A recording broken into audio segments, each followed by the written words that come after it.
Grêmio 5-0 para cima do Pelotas. Grande atuação, sendo que no primeiro tempo não foi um primeiro tempo inspirado, mas muito efetivo. Sai vencendo por 3-0 e no segundo tempo, mesmo com chuva, o Pavão entra voando e faz dois golaços. Nesse vídeo aqui eu vou comentar sobre essa vitória do Grêmio.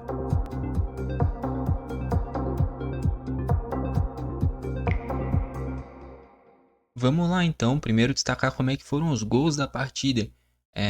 Os dois gols do Bright White de cabeça, né, com exceção a esses dois, os outros três gols do Grêmio plasticamente muito bonitos, né?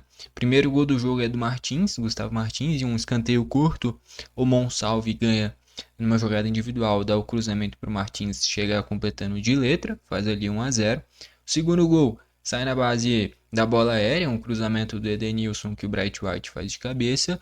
E o terceiro, uma bola parada, um escanteio que nem tinha muita gente do Grêmio na área, mas o Bright White se movimentou muito bem, fez o 3-0. O Grêmio nem fez um primeiro tempo muito criativo, mas foi muito efetivo, né? E aí já matou o jogo logo no primeiro tempo, mesmo não estando tão inspirado. Tanto é que no próprio intervalo, o Bright White deu uma entrevista e ele mesmo falou que tinha que voltar melhor para o segundo tempo. Isso que já estava 3-0. Isso mostra muito o pensamento atual desse time do Grêmio. A gente vem de dois jogos muito ruins, né? A derrota para o Juventude e um empate contra o Inter. Mas a mentalidade, eu acho que é o que é a principal mudança. Só nesse início de temporada a gente já viu várias e várias goleadas do Grêmio, tudo bem, contra equipes mais fracas, mas isso não tira o mérito. Com o próprio Renato, no ano passado, se teve uma goleada contra qualquer timinho que seja, foi muito, tá bom? Então a gente vê pelo menos uma postura de um Grêmio dominante o jogo inteiro, não tirava o pé, ficou 5, poderia ter sido 6, poderia ter sido 7. Se o Vila Sante tivesse um pouquinho inspirado no quesito finalização, era no mínimo 7-0 esse jogo. Ele perdeu 3 ou 4 chances claras vindo de trás. Então, a postura é a grande diferença nesse início de temporada, tá bom? E aí no segundo tempo o Pavão entrou, putz, parecia o Cristiano Ronaldo, tá maluco.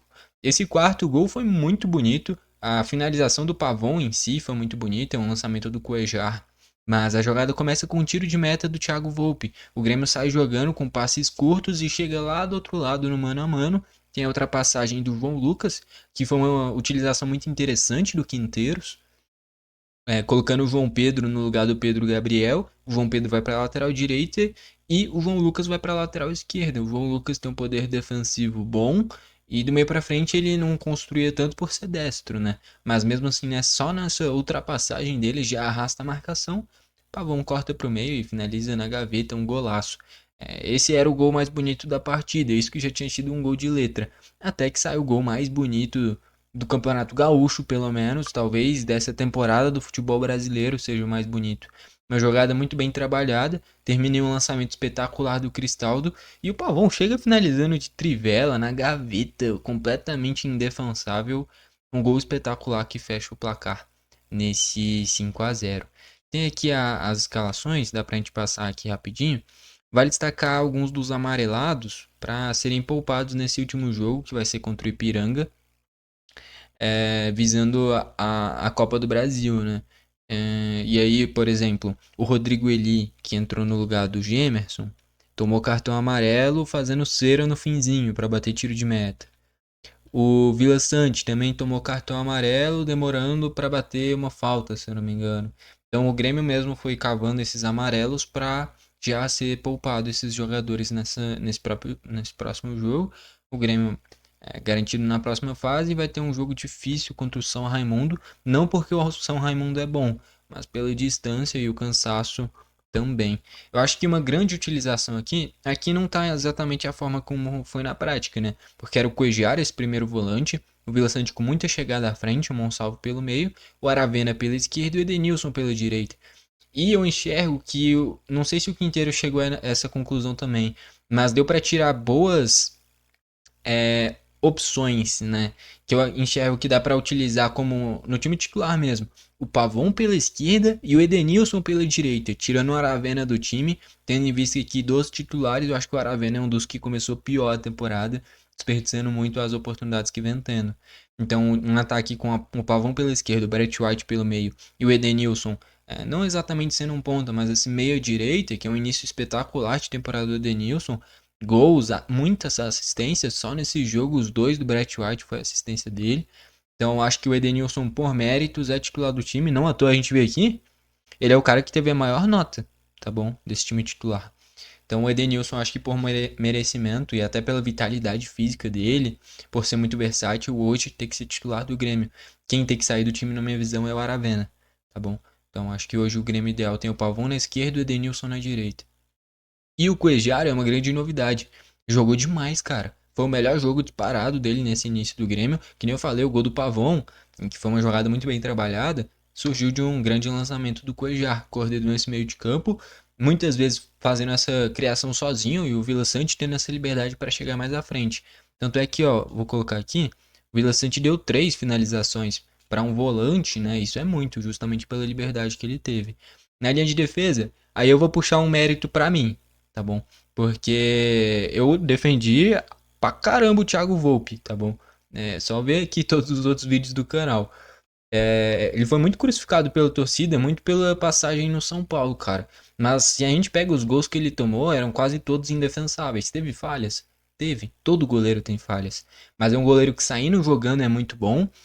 Inclusive com os pés e com a mão, né? Teve um lançamento longo dele, espetacular, que gerou um contra-ataque, que se sai um passe melhorzinho, poderia ter saído o gol também. Fora que defendendo, logo no primeiro lance ele fecha muito bem o jogador do Pelotas que sai cara a cara. Teve um lance que o jogador do Pelotas estava impedido e ele faz uma defesaça. Teve outras duas muito difíceis também. O Thiago Volpe fez um grande jogo. Putz, aí eu vou puxar o mérito pra mim, que nem eu falei. Eu tô defendendo ele desde o início, por mais que a torcida critique. Eu acho que assim, a gente tem que criticar quando o cara já jogou várias e várias vezes e foi mal. Ou não rendeu o que se espera. Agora, quando o cara fez um único jogo e já estavam crucificando ele, não dá, entendeu? Eu sei que é só o Pelotas. É muito pouco ainda pro Thiago Volpe, ele precisa de uma amostragem maior.